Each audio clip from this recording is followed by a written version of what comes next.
परिचय। घास के मैदान में एक गिरगिट है। क्या आप देख सकते हैं? हां, यह घास के नीचे है।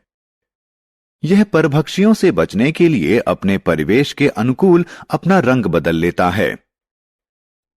इनके अस्तित्व के लिए जरूरी है कि ये अपने को अपने परिवेश के अनुकूल बनाएं। यह अनुकूलन जंतुओं और पौधों को उनके विशिष्ट आवास में जीवित रहने और विकसित होने में सहायक होता है।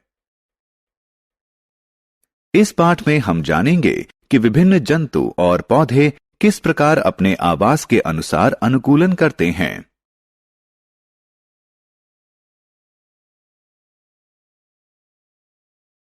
उद्देश्य। इस पाठ के अंत में आप निम्न करने में सक्षम हो जाएंगे।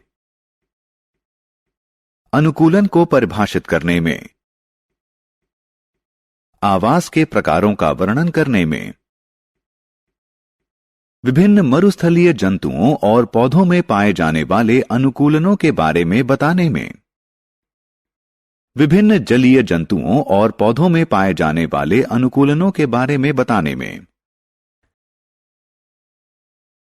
आवास क्या है? हम सभी जानते हैं कि प्रत्येक सजीव को ऐसे स्थान की आवश्यकता होती है जहां वो अपनी बुनियादी दैनिक जरूरतों जैसे आहार, जल और आश्रय को पूरा कर सके। वह स्थान जहां पौधे या जंतु निवास और विकास करते हैं उसे उनका आवास कहते हैं। सभी सजीवों को जीवित रहने और विकसित होने के लिए स्वयं को अपने परिवेश के अनुरूप अनुकूलित करना पड़ता है। आवास के प्रकार।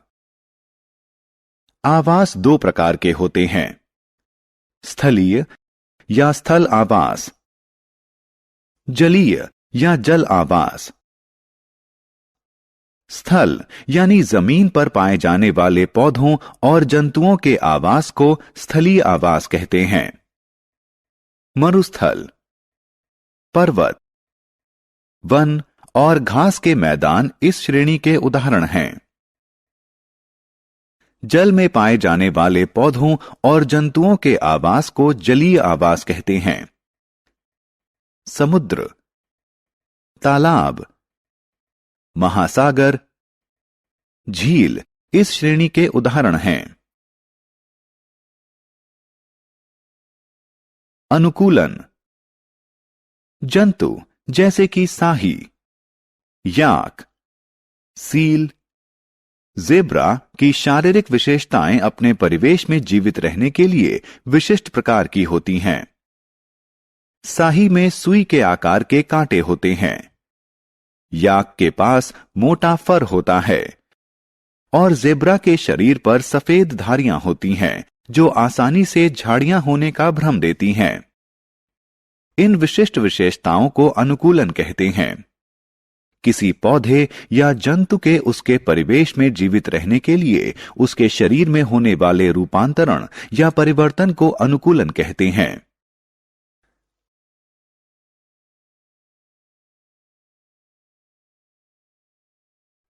मरुस्थल का अन्वेषण। छात्रों, क्या आप जानते थे कि सहारा का मरुस्थल संसार का सबसे बड़ा मरुस्थल है? यह अफ्रीका में है। मरुस्थलों में शुष्क होने का विशेष गुण होता है। वे वाष्पीकरण की उच्च दर और सीमित वर्षा के कारण शुष्क और गर्म होते हैं।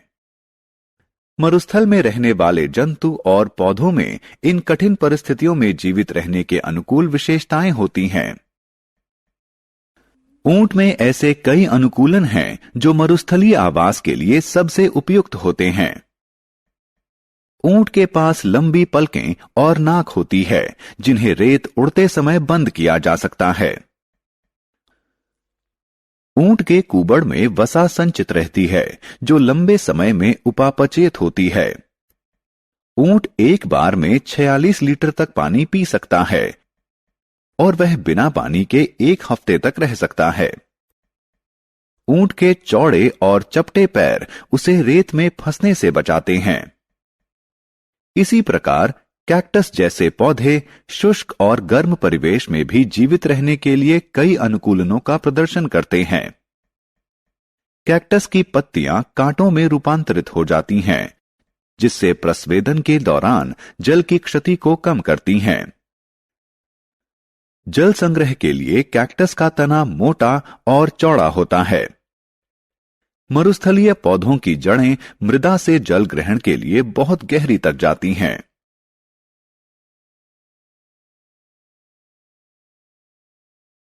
पर्वतों की खोज। छात्रों, क्या आपने कभी सोचा था कि पर्वतीय क्षेत्रों के वृक्ष घास के मैदानों या वनों के वृक्षों से भिन्न क्यों होते हैं? पहाड़ी क्षेत्र के पौधों में कठिन जलवायु जैसे शीत, गर्म या तेज पवन के अनुरूप विशेष अनुकूलन होता है। पहाड़ी पौधे छोटे और सदाबहार होते हैं। पत्तियां शंकु आकार और मोम से ढकी मोटी होती हैं, जो हिम और वर्षा जल को नीचे गिर जाने देती हैं। शाखाएं तियर्क और जड़ें अच्छी तरह विकसित होती हैं। पहाड़ों पर रहने वाले जंतु भी अपने ठंडे परिवेश में रहने के अनुरूप अनुकूलन प्रदर्शित करते हैं।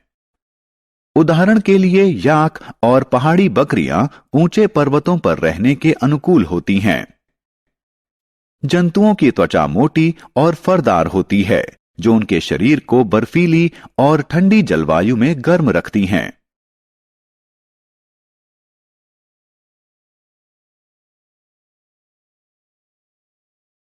जलीय जीवों का अन्वेषण।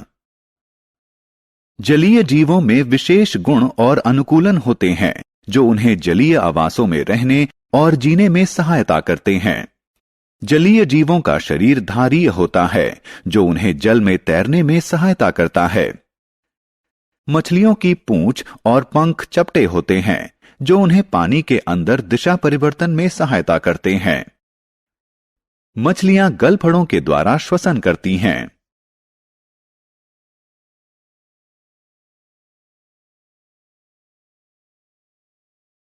जलीय पादपों का अन्वेषण। छात्रों, आपने शायद तालाबों और झीलों में कमल को तैरते हुए देखा होगा।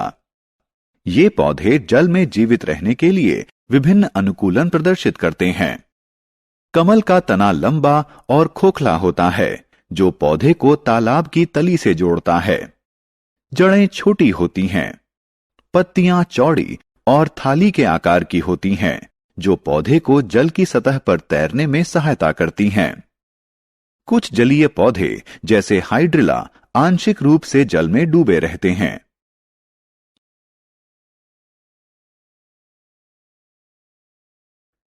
मेंढकों में अनुकूलन। मेंढक उभयचर होते हैं।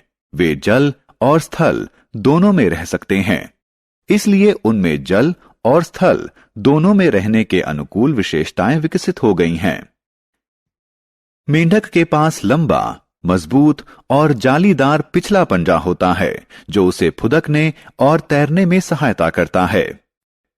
शीत ऋतु में मेंढक शीत निद्रा में चले जाते हैं।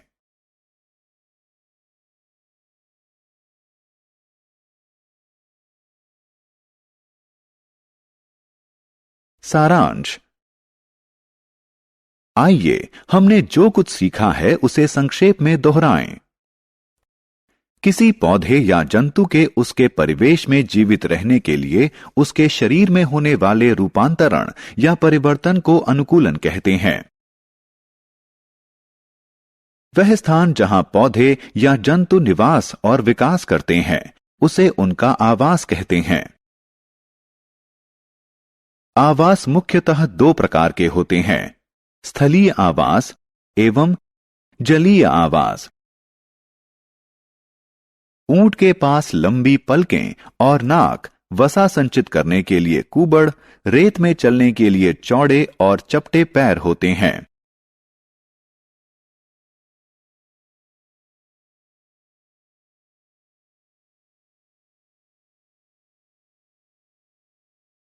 कैक्टस में कांटेदार पत्तियां, जल संचय के लिए मोटा और गूदेदार तना और जल ग्रहण करने के लिए मृदा में गहरे धंसी लंबी जड़ें होती हैं। पहाड़ी पौधे छोटे और सदाबहार होते हैं। उनकी पत्तियां शंकु आकार और मोम से ढकी मोटी होती हैं। शाखाएं तियर्क और जड़ें अच्छी तरह विकसित होती हैं। पहाड़ों पर पाए जाने वाले जंतुओं के पास मोटी त्वचा और फर होता है। जलीय जंतुओं में धारीय शरीर, चपटी पूंछ और पंख एवं श्वसन के लिए गलफड़े होते हैं।